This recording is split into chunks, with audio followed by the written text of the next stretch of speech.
Hello दोस्तों, मैं Rajesh Kumar Karpura academy YouTube channel में आप तमाम साथियों का हार्दिक अभिनंदन करता हूं। आज मैं एक नया वीडियो लेकर आया हूं जो इकोनॉमिक्स सब्जेक्ट का है और यह आर्ट्स और कॉमर्स दोनों फैकल्टी में काम आएंगे।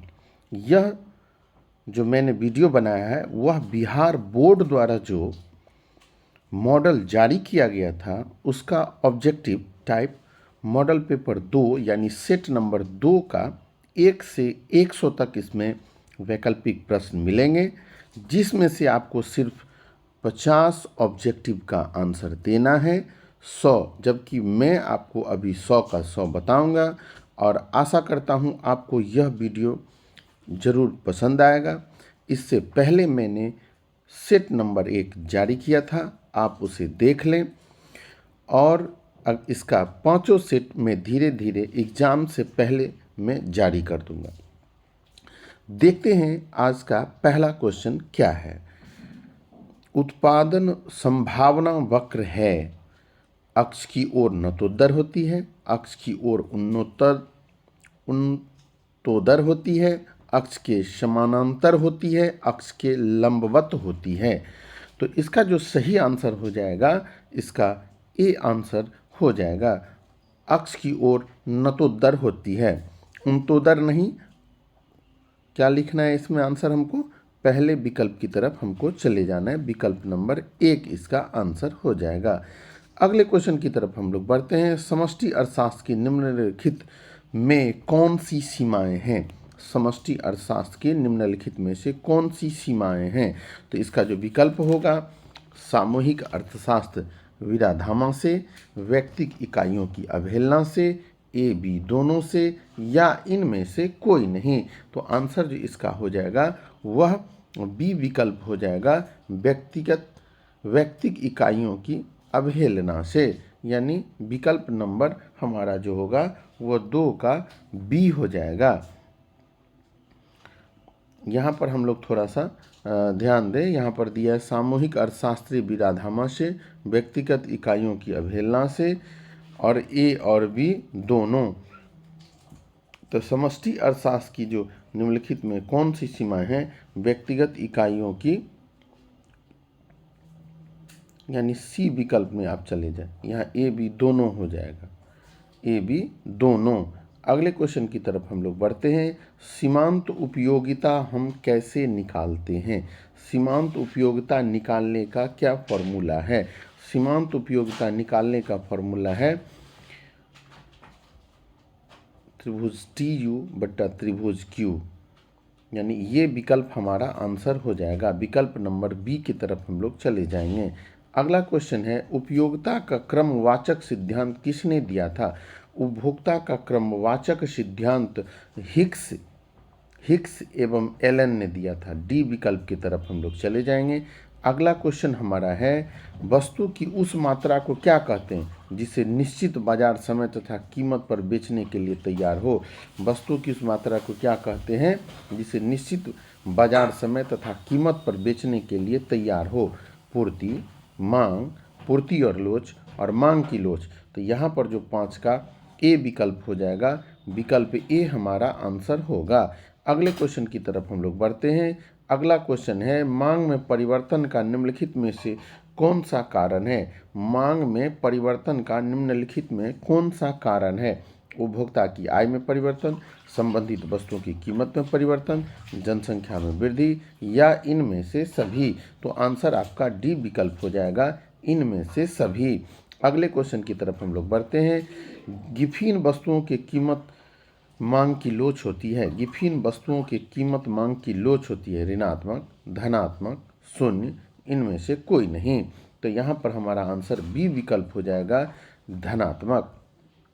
उत्पादन फलन को व्यक्त करता है, उत्पादन फलन को व्यक्त करता है। तो यहाँ पर विकल्प नंबर क्यू एक्स बराबर F A B C D, यानी यहाँ पर उत्पादन फलन में ये ध्यान रखना है, जो वस्तु के उत्पादन और उत्पादन के साधनों के बीच के संबंध को जो दिखाता है वो उत्पादन फलन कहलाता है। तो यहाँ पर वस्तु जो हम लोग तैयार है से क्यू, और इसका F A B C D इसके सोर्स हो गए। इन दोनों के बीच का जो रिलेशन होता है वह हमारा उत्पादन फलन को व्यक्त करता है, अर्थात 8 का सी हो जाएगा, 8 का सी हो जाएगा। अगला क्वेश्चन हमारा है निम्नलिखित में से कौन स्थिर लागत नहीं है? कच्चे माल की लागत। कच्चे माल की लागत हमारा स्थिर लागत नहीं है। निम्नलिखित में से सही चिन्हित कीजिए। TVS बराबर TC माइनस TFC, TC बराबर TVC माइनस TFC। तो यहाँ पर जो हमारा 10 का ए विकल्प हो जाएगा, यही हमारा आंसर हो जाएगा। अगला क्वेश्चन हमारा जो है निम्नलिखित में से किस बाजार दशा में सीमांत आगम शून्य और ऋणात्मक हो सकता है? किस बाजार दशा में सीमांत आगम शून्य और ऋणात्मक हो सकता है? तो यहाँ पर एकाधिकार, एकाधिकारी प्रतियोगिता, ए बी दोनों हो जाएगा। अगले क्वेश्चन की तरफ हम लोग बढ़ जाएं। पूर्ण प्रतियोगिता में ए आर बराबर M R, A R greater than M R, A R smaller than M R और A R plus A C plus M R. तो यहाँ पर जो 12 का आंसर शायद ए विकल्प हो जाएगा, ए आर बराबर एम आर। अब हम लोग अगले क्वेश्चन की तरफ बढ़ते हैं। क्वेश्चन नंबर हमारा जो 13 नंबर है, फर्म के संतुलन की प्रथम शर्त क्या है? फर्म के संतुलन की प्रथम शर्त जो है MC बराबर MR। यहाँ पर हमारा जो 13 का बी विकल्प हो जाएगा। अगले क्वेश्चन की तरफ हम लोग बढ़ते हैं। यदि किसी वस्तु की कीमत में 20% की वृद्धि हो लेकिन उसकी पूर्ति में 40% की वृद्धि हो जाए तो ऐसी वस्तु पूर्ति कहलाएगी। तो यह हमारा जो यहाँ पर जो हम देखेंगे, यहाँ पर जिसका आंसर हो जाएगा, अगर 20% की वृद्धि से उसके पूर्ति में 40% की वृद्धि हो जाए तो यह हमारा जो विकल्प हो जाएगा यहाँ पर जो हो जाएगा वो अत्यधिक लोचदार। क्या हो जाएगा? अत्यधिक लोचदार, अत्यधिक लोचदार। यह हमारा आंसर 14 का सी हो जाएगा, अत्यधिक लोचदार। अगला क्वेश्चन हम लोग देखते हैं। एकाधिकार के लिए निम्नलिखित में कौन सी कथन सही है? एकाधिकार के लिए फर्म कीमत निर्धारण होती है, मांग वक्र ऋणात्मक ढाल वाला होता है, कीमत विभेद की संभावना हो सकती है, या उपर्युक्त सभी। तो हमारा जो आंसर डी विकल्प हो जाएगा, उपर्युक्त सभी। अगला क्वेश्चन हम लोग देखते हैं। निम्नलिखित में से किसमें कीमत निर्धारण प्रक्रिया में समय तत्व का विचार प्रस्तुत किया? निम्नलिखित में से किसने कीमत निर्धारण प्रक्रिया में समय तत्व का विचार प्रस्तुत किया था? तो यहाँ पर जो हमारा आंसर हो जाएगा मार्शल ने। कौन किए थे? मार्शल ने। अगले क्वेश्चन की तरफ हम लोग बढ़ते हैं। अगला क्वेश्चन है साधन कीमत निर्धारण में निम्न में कौन से घटक हैं? साधन कीमत निर्धारण के निम्न में कौन से घटक हैं? लगान, मजदूरी, ब्याज, उपर्युक्त सभी। तो आंसर जिसका डी विकल्प हो जाएगा, उपर्युक्त सभी। अक्षों के केंद्र से निकलने वाली पूर्ति रेखा की लोच होती है। अक्षों के केंद्र से निकलने वाली पूर्ति रेखा की लोच होती है इकाई से कम, इकाई से अधिक, इकाई के बराबर या शून्य के बराबर। तो यहाँ पर हमारा आंसर इकाई के बराबर। अगला क्वेश्चन हमारा जो है अवसर लागत का वैकल्पिक नाम है। अवसर लागत का वैकल्पिक नाम है संतुलन मूल्य, आर्थिक लागत, सीमांत लागत या औसत लागत। तो यहाँ हमारा आंसर हो जाएगा बी विकल्प, आर्थिक लागत। बी विकल्प, आर्थिक लागत। उत्पादन बंद कर देने पर निम्नलिखित में कौन सा प्रभाव पड़ता है? उत्पादन बंद कर देने पर निम्नलिखित में कौन सा प्रभाव पड़ता है? परिवर्तनशील लागतें शून्य हो जाती है, स्थिर लागतें बढ़ जाती है, परिवर्तनशील लागतें कम हो जाती है, स्थिर लागतें शून्य हो जाती है। तो यहाँ पर हमारा जो आंसर हो जाएगा वह विकल्प नंबर सी हो जाएगा। परिवर्तनशील लागतें कम हो जाती है, परिवर्तनशील लागतें कम हो जाती है। अगले क्वेश्चन की तरफ हम लोग बढ़ते हैं। जो वक्र पहले बढ़ता है फिर स्थिर होकर घटना आरंभ करता है वह कौन सा वक्र कहलाता है? तो आंसर हमारा सी, TPP, APP या MPP या ये सभी। तो यहाँ पर जो वक्र पहले बढ़ता है फिर स्थिर होकर घटना आरंभ करता है तो वह कौन सा वक्र कहलाता है? तो यहाँ पर जो हमारा आंसर हो जाएगा 21 का सी विकल्प हो जाएगा। आगे बढ़ते हैं। उत्पादन का सक्रिय साधन है। उत्पादन का सक्रिय साधन है पूंजी, श्रम, भूमि या इनमें से सभी। तो आंसर आपका यहाँ पर हो जाएगा, यहाँ पर आंसर जो हो जाएगा उत्पादन का सक्रिय साधन इनमें से सभी। 22 का डी विकल्प हो जाएगा, 22 का डी विकल्प होगा आंसर। यहाँ पर हम लोग देखेंगे 22 का और 21 नंबर जो था इसमें आप थोड़ा सा संशोधन कर लें, 21 का भी डी विकल्प ही होगा। एपीपी, एमपीपी या टीपीपी ये सभी हो जाएगा। अब आगे बढ़ जाते हैं हम लोग, अगले क्वेश्चन की तरफ चलते हैं। उत्पादन का सक्रिय साधन है,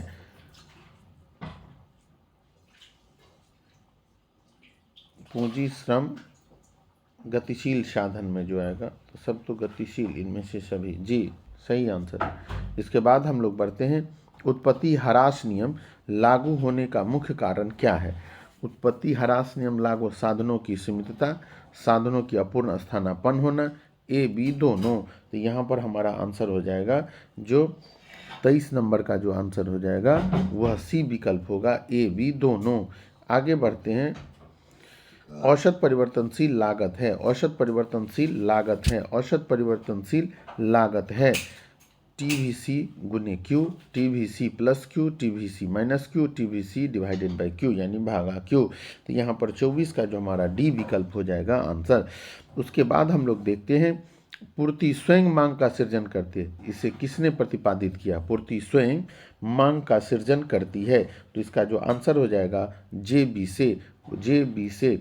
अगला क्वेश्चन हम लोग देखते हैं, विनियोग की मात्रा में वृद्धि होने के साथ MEC बढ़ती रहती है, घटती रहती है, स्थिर रहती है या इनमें से कोई नहीं। तो आपका जो आंसर हो जाएगा बी विकल्प, घटती रहती है। अगले क्वेश्चन की तरफ हम लोग बढ़ते हैं, आय एवं उत्पादन के संतुलन स्तर पर सामूहिक मांग में वृद्धि होने पर निम्नलिखित में से किसमें वृद्धि नहीं होती है। तो यहाँ हमारा जो आंसर हो जाएगा वो 27 का डी हो जाएगा, रोजगार, उत्पादन, आय या उपर्युक्त सभी। तो हम लोग सी पर डी पर चले जाएंगे, उपर्युक्त सभी। अगले क्वेश्चन की तरफ हम लोग बढ़ते हैं, कौन सा कथन सत्य है, कौन सा कथन सत्य है, के बराबर 1/MPC या के बराबर 1/MPS। ये विकल्प बी विकल्प हमारा सही आंसर होगा। अगले क्वेश्चन की तरफ हम लोग बढ़ते हैं। अगला क्वेश्चन हमारा है, न्यून मांग की निम्नलिखित में कौन सी विशेषता है। सामूहिक मांग का स्तर पूर्ण रोजगार स्तर के लिए, सामूहिक मांग का स्तर पूर्ण रोजगार, पूर्ण सामूहिक मांग का स्तर पूर्ण रोजगार स्तर के लिए आवश्यक सामूहिक मांग से कम, सामूहिक मांग पूर्ण रोजगार के लिए आवश्यक सामूहिक पूर्ति से कम होती है या ए बी दोनों। तो यहाँ पर हम लोग चले जाएंगे सी विकल्प पर, ए बी दोनों, ए बी दोनों। और जनरली याद रखिएगा, अगर कोई क्वेश्चन आपसे नहीं सॉल्व हो पाता है तो वहाँ पर हमको क्या देखना है, अगर ए बी दोनों हैं तो वहाँ चले जाएं, या किसी में लिखा उपर्युक्त में से सभी तो आप वहाँ चले जाएं। अगर आपका एग्जैक्ट उसका आंसर पता नहीं है तो वहाँ से आपका ये मैक्सिमम 70 से 80% वह क्वेश्चन सही होने की संभावना रहती है। द्वितीयक क्षेत्र में कौन सी सेवाएं सम्मिलित हैं, द्वितीयक क्षेत्र में कौन सी सेवाएं सम्मिलित होती है। तो उसका आंसर हो जाएगा बीमा, बैंकिंग, व्यापार, विनियोग, जिन्हें बीमा। अगला क्वेश्चन हमारा है, साधन लागत पर शुद्ध राष्ट्रीय उत्पाद को कहा जाता है। राष्ट्रीय आय, सकल निवेश, घरेलू आय या इनमें से सभी। तो यहाँ पर हमारा जो आंसर हो जाएगा वो ए विकल्प हो जाएगा, राष्ट्रीय आय, राष्ट्रीय आय। अगला क्वेश्चन है, किसी अर्थव्यवस्था में एक वर्ष के अंतर्गत उत्पादित अंतिम वस्तुओं एवं सेवाओं के बाजार मूल्य को क्या कहते हैं, क्या कहते हैं। कुल राष्ट्रीय उत्पादन, राष्ट्रीय आय, कुल घरेलू आय, विशुद्ध राष्ट्रीय उत्पाद। तो यहाँ पर हमारा जो 32 का आंसर हो जाएगा वह बी विकल्प हो जाएगा, राष्ट्रीय आय। अगले क्वेश्चन की तरफ हम लोग बढ़ते हैं। अगला क्वेश्चन है, तृतीय क्षेत्र के अंतर्गत निम्नलिखित में कौन सी सेवाएं शामिल हैं। तृतीय क्षेत्र के अंतर्गत निम्नलिखित में से कौन सी सेवाएं शामिल हैं। तो हमारा आंसर हो जाएगा खनन, संचार, निर्माण, पशुपालन। तो संचार। आगे देखते हैं हम लोग, हमारा क्वेश्चन है GNP, GNP/MP बराबर, तो GNP/MP माइनस घिसावट, GNP/MP मार्जिनल प्रोडक्ट्स प्लस विशुद्धों से शुद्ध आय, GNP प्लस अनुदान और डी इनमें से कोई नहीं। तो आंसर इसका बी विकल्प में चले जाएं, बी विकल्प इसका आंसर हो जाएगा। अगले क्वेश्चन की तरफ बढ़ते हैं, निम्नलिखित में से कौन सही नहीं है। प्रयोज्य आय बराबर व्यक्तिगत आय घटे अप्रत्यक्ष कर, प्रयोज्य आय बराबर निजी आय घटे प्रत्यक्ष कर, प्रयोज्य आय घटे व्यक्तिगत आय घटे अप्रत्यक्ष कर, प्रयोज्य आय बराबर निजी आय घटे अप्रत्यक्ष कर। तो यहाँ पर हमारा आंसर हो जाएगा 35 का बी विकल्प में चले जाएं, प्रयोज्य आय बराबर निजी आय घटे प्रत्यक्ष कर। अगले क्वेश्चन की तरफ हम लोग बढ़ते हैं। सरकार बजट के माध्यम से निम्न में किन उद्देश्यों को पूरा करने का प्रयास करती है? किन उद्देश्यों को पूरा करने का प्रयास करती है? आर्थिक विकास को प्रोत्साहन, संतुलित क्षेत्रीय विकास, आय संपत्ति का पुनर्वितरण और उपर्युक्त सभी। इसीलिए हम बोले थे जिसके डी विकल्प को आप लोग पकड़ के चलें यदि आपको इस तरह का क्वेश्चन मिले। विकासशील राष्ट्रों के लिए कौन सा बजट सबसे उपयुक्त होता है? संतुलित बजट, बचत बजट, घाटे का बजट या इनमें से कोई नहीं। तो यहाँ पर आप इसका जो होता है विकासशील राष्ट्रों के लिए कौन सा बजट सबसे उपयुक्त होता है, तो वहाँ पर जो हमारा आंसर हो जाएगा 37 नंबर का, वो होगा घाटे का बजट। विकासशील राष्ट्रों के लिए जो हमारा जो हो जाएगा यहाँ पर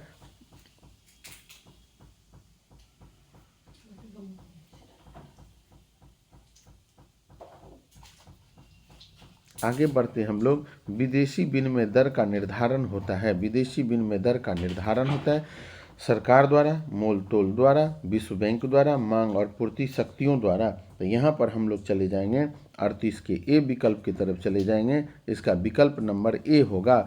बजट राष्ट्र सार्वजनिक आय और सार्वजनिक व्यय की एक प्रारंभिक स्वीकृत योजना होती है। किसने कहा था? बजट सार्वजनिक आय सार्वजनिक व्यय की एक प्रारंभिक स्वीकृत योजना होती है, यह किसने कहा था?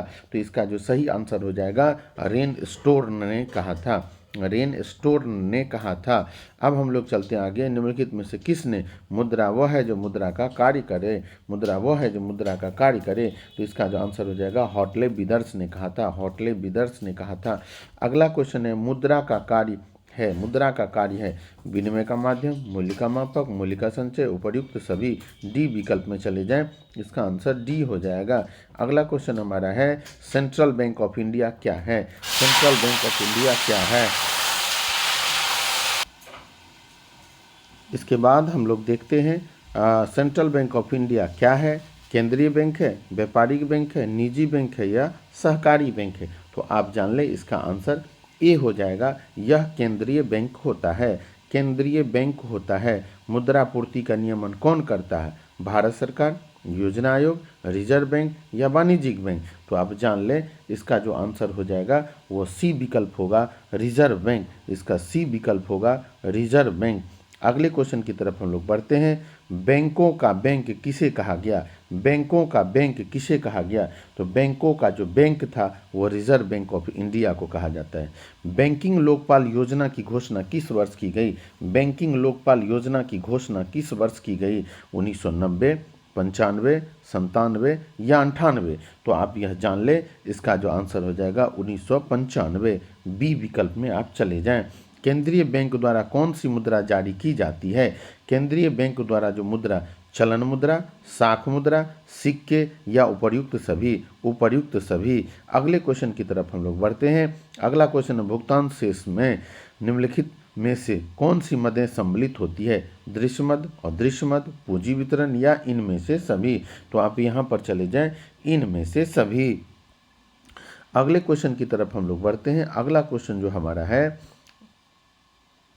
वो है भुगतान संतुलन का अर्थ होता है, भुगतान संतुलन का अर्थ होता है पूंजी के लेन देन से, वस्तुओं के आयात निर्यात से, कुल क्रेडिट और डेबिट से, इनमें से सभी। तो आप यहाँ जान लें यह जो आंसर होगा यहाँ पर वह वस्तुओं के आयात निर्यात से, भुगतान संतुलन में वस्तु के आयात निर्यात से। अब हम लोग देखते हैं विदेशी विनिमय से संबंधित हाजिर बाजार का अर्थ होता है। विदेशी विनिमय से संबंधित हाजिर बाजार का अर्थ होता है तत्काल लेन देन से, मध्य अवधि के लेन देन से, दीर्घकालीन। तो तत्काल ए विकल्प हो जाएगा, इसका ए विकल्प हो जाएगा तत्काल लेन देन से। अगला क्वेश्चन हमारा है विनिमय दर की मिश्रित प्रणाली होती है विस्तृत सीमा पट्टी, चलित सीमा बंद, प्रबंधित तरलशीलता, उपर्युक्त सभी। तो उपर्युक्त सभी इसका आंसर हो जाएगा। अगले क्वेश्चन की तरफ हम लोग बढ़ते हैं। अस्थायी पूंजी का उपभोग क्या है? अस्थायी पूंजी का उपभोग क्या है? पूंजी निर्माण, मूल्य ह्रास, निवेश या उपर्युक्त सभी? तो उपर्युक्त सभी। अगला क्वेश्चन हम लोग बढ़ते हैं। निम्नलिखित में कौन सा मुद्रा का कार्य नहीं है? विनिमय का माध्यम, कीमत स्थिरता, मूल्य संचय, लेखा की इकाई। तो यहाँ पर हमारा जो आंसर हो जाएगा डी विकल्प, लेखा की इकाई। डी विकल्प में आप चले जाएं। अगले क्वेश्चन की तरफ बढ़ते हैं। व्यावसायिक बैंक का एजेंसी का क्या है? व्यावसायिक बैंक का एजेंसी कार्य क्या है? ऋण देना, जमा स्वीकार करना, ट्रस्टी का कार्य करना, लॉकर सुविधा देना। तो यहाँ पर हम देखेंगे जो हमारा जो इसका जो सही विकल्प होगा वो सी नंबर विकल्प हो जाएगा। व्यावसायिक बैंक का जो ट्रस्टी का कार्य करना एजेंसी का कार्य है। तो यहाँ पर हम लोग आगे बढ़ते हैं। निम्नलिखित में से किसके अनुसार मुद्रा वह है जो मुद्रा का कार्य करे? हॉटले विदर्स के अनुसार। अगले क्वेश्चन की तरफ बढ़ते हैं। अगला क्वेश्चन हमारा है रिजर्व बैंक ऑफ इंडिया की स्थापना कब हुई थी? रिजर्व बैंक ऑफ इंडिया की स्थापना कब हुई थी? तो इसकी स्थापना जो हुई थी वह 1935 में। स्फीति अंतराल को ठीक करने के लिए मौद्रिक उपाय कौन से हैं? बैंक दर में वृद्धि, खुले बाजार में प्रतिभूतियां बेचन, नगद कोष अनुपात में वृद्धि या इनमें से सभी। तो डी विकल्प पर चले जाएं, इनमें से सभी। अगला क्वेश्चन हमारा है, अगले क्वेश्चन अत्यधिक मांग उत्पन्न होने के निम्नलिखित में से कौन से कारण है?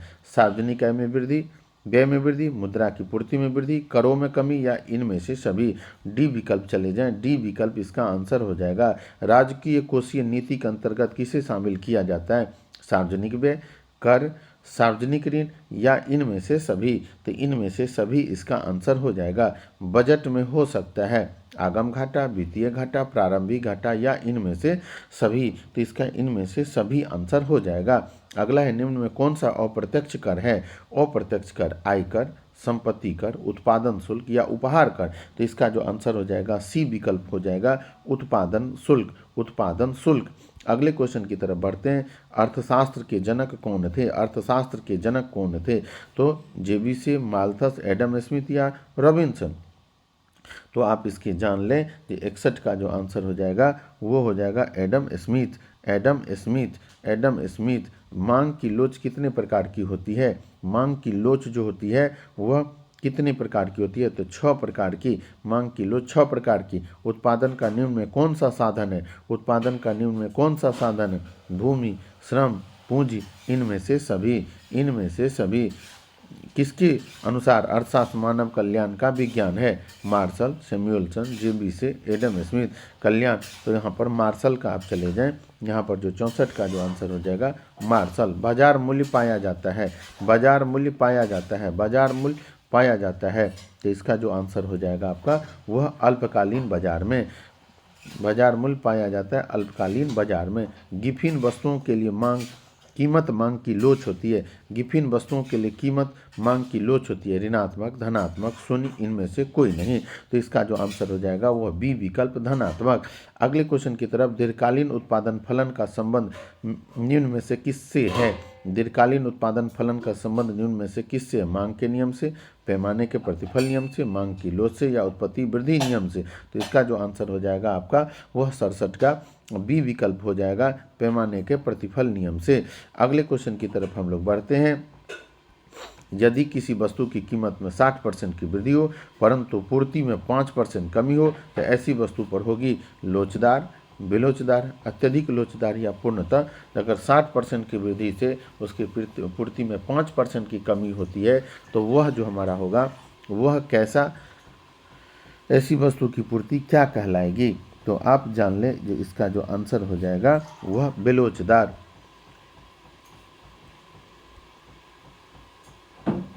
अर्थव्यवस्था की केंद्रीय समस्या कौन सी है? साधनों का आवंटन, साधनों की कुशलतम उपयोग, आर्थिक विकास या इनमें से सभी। तो आंसर हो जाएगा इनमें से सभी।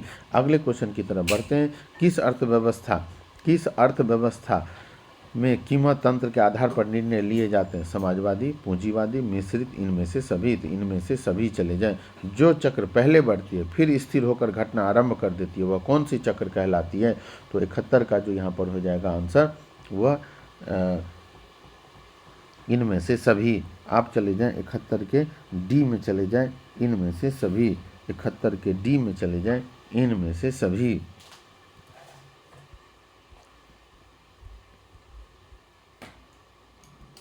अगला है वस्तु की उस मात्रा को क्या कहते हैं जिसे विक्रेता निश्चित समय बाजार और कीमत बेचने के लिए तैयार हो। यहाँ पर जो हमारा हो जाएगा कौन सा, तो ये इसमें देखेंगे वस्तु की वह मात्रा को क्या कहते हैं जो किसी विक्रेता निश्चित समय बाजार और कीमत पर बेचने के लिए तैयार हो, तो पूर्ति। यहाँ पर हमारा आंसर हो जाएगा ये पूर्ति। जी। भारत का केंद्रीय बैंक क्या है, तो रिजर्व बैंक ऑफ इंडिया। यहाँ पर ए विकल्प है। निम्नलिखित में से कौन स्थिर लागत नहीं है, कच्चे माल की लागत। अगला क्वेश्चन हमारा है बजट प्राप्तियों के संगठन निम्न में से कौन से हैं, राजस्व प्राप्ति, पूंजीगत प्राप्ति, ए बी दोनों। तो यहाँ पर हमारा जो आंसर हो जाएगा ए बी दोनों। अगला क्वेश्चन है द्वितीय क्षेत्र में निम्न में कौन सी सेवाएं सम्मिलित हैं, बीमा, बैंकिंग, व्यापार या विनिमय। तो बीमा, यहाँ ए विकल्प में चले जाएं, यानी आपका 76 का जो हो जाएगा वह ए विकल्प क्या दिया है इसमें, जो द्वितीय क्षेत्र में निम्न में से कौन सी सेवाएं सम्मिलित हैं, बीमा, बैंकिंग, व्यापार या। आप यहाँ थोड़ा सा ध्यान देंगे, यह क्वेश्चन जो है इस पर हम लोग द्वितीय क्षेत्र में निम्न कौन सी सेवाएं सम्मिलित हैं, तो विनिर्माण हो जाएगा इसका आंसर। और एक क्वेश्चन था इससे पहले जो 30 नंबर क्वेश्चन आपका होगा, थोड़ा उसको भी सुधार लेंगे। क्वेश्चन नंबर 30 में जो है वहाँ जा कर के देखिएगा, तो यहाँ भी एक क्वेश्चन पूछा गया था जो द्वितीय क्षेत्र में कौन सी सेवाएं सम्मिलित है, यहाँ भी विनिर्माण यानी विनियोग ही हो जाएगा। या विनिर्माण जो होगा तो यहाँ भी आप यहाँ पर चले जाएं विनिर्माण। तो यहाँ हम लोग ध्यान से देखेंगे जो यह दोनों क्वेश्चन जो है। अब हम लोग अगले क्वेश्चन की तरफ बढ़ते हैं, जो यहाँ मिल गया इसलिए हमने आपको समझा दिया है। मांग वक्र की सामान्यतः ढाल होती है, मांग वक्र की सामान्यतः जो ढाल होती है, मांग वक्र की सामान्यतः ढाल जो होती है वह जो होती है बाएं से दाएं नीचे की ओर। किन्स का रोजगार सिद्धांत निम्न में से किस पर निर्भर करता है, किन्स का रोजगार सिद्धांत प्रभावपूर्ण मांग, पूर्ति, उत्पादन क्षमता, इनमें से कोई नहीं। तो यहाँ पर जो हमारा आंसर हो जाएगा प्रभावपूर्ण उत्पाद। भारत का वित्तीय वर्ष है 1 अप्रैल से 31 मार्च, 1 जनवरी से 31 दिसंबर, 1 अक्टूबर से 30 सितंबर, इनमें से कोई नहीं। तो यहाँ पर जो हमारा आंसर हो जाएगा 1 अप्रैल से 31 मार्च, 1 अप्रैल से 31 मार्च, 1 अप्रैल से 31 मार्च। अगला क्वेश्चन हमारा जो हो जाएगा साख मुद्रा का विस्तार होता है जब CRR, साख मुद्रा का विस्तार जब CRR घटता है, बढ़ता है या ए बी दोनों। तो साख मुद्रा का जो विस्तार होता है जब वह घटता है। अगला क्वेश्चन हमारा है नरसिम्हन समिति का संबंध है, नरसिम्हन समिति का संबंध है बैंकिंग सुधार से। केंद्रीय बैंक द्वारा कौन सी मुद्रा जारी की जाती है, केंद्रीय बैंक द्वारा कौन सी मुद्रा जारी की जाती है। तो यहाँ पर हमारा आंसर हो जाएगा चलन मुद्रा, साख मुद्रा, सिक्के, इनमें से सभी। किस वर्ष भारतीय रिजर्व बैंक की स्थापना हुई थी, तो 1935 ईस्वी में भारतीय रिजर्व बैंक की स्थापना हुई थी।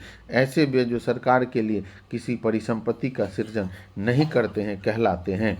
तो ऐसी संपत्ति जो सरकार के लिए किसी परिसंपत्ति का सृजन नहीं करते हैं कहलाते हैं, तो वह हमारा हो जाएगा राजस्व व्यय। निम्नलिखित में से किसके द्वारा मांग परिवर्तन से मांग में परिवर्तन नहीं होता है, किसके परिवर्तन से मांग में परिवर्तन नहीं होता है। तो यहाँ पर जो हमारा जो आंसर हो जाएगा वह इनमें से कोई नहीं। मूल्य में परिवर्तन, आय में परिवर्तन, उसके बाद रुचि और फैशन में परिवर्तन, जी इनमें से कोई नहीं। आपका आंसर यहाँ पर, अब यहाँ इसका आंसर हो जाएगा क्या, तो डी विकल्प हो जाएगा इनमें से कोई नहीं।